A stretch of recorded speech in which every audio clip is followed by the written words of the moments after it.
আসসালামু আলাইকুম everyone, welcome back to my channel. আমি কল্পনা জাহান। আজকে আবারও একটা নতুন স্বাদের রেসিপি নিয়ে হাজির হলাম। সবাইকে সাথে থাকার অনুরোধ রইল। আজকে আমি বানাবো একটা ডিম এবং 1 কাপ সুজি দিয়ে দারুণ স্বাদের একটা নাস্তা রেসিপি। আর এই রেসিপিটা বানাতে খুবই অল্প সময় লাগে এবং খেতেও দুর্দান্ত হয়। চলুন আমি এটা কিভাবে বানাচ্ছি সেটা আপনাদের সাথে শেয়ার করি। এটা বানাতে আমার এখানে লাগছে একটা ডিম, এর ভিতরে আমি দিয়ে দিচ্ছি সামান্য একটু লবণ আর দিয়ে দিচ্ছি হাফ কাপ চিনি। এখন আমি খুব ভালো করে এটা মিক্সড করে নিচ্ছি। দেখুন এটা আমার মিক্সড করা হয়ে গেছে। এখন আমি এর ভিতরে দিয়ে দিব 1 কাপ পরিমাণ সুজি। এখন এটাও একটু মিক্সড করে নিব। এখন আমি এর ভিতরে দিয়ে দিব হাফ কাপ মতো ময়দা, বাইন্ডিংয়ের জন্য আর কি।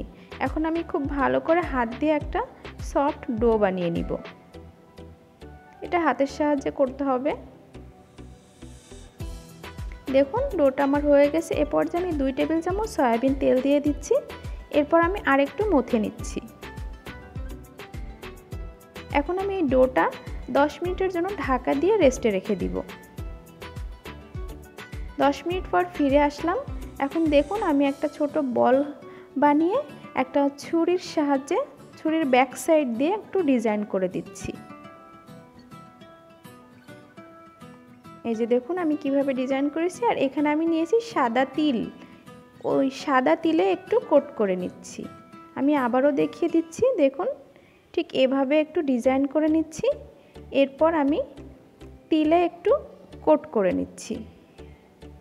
দেখুন সমস্ত নাস্তাগুলো আমার রেডি করা হয়ে গেছে। সেমভাবে আমি রেডি করে নিয়েছি। এখন আমি ভেজে নিব।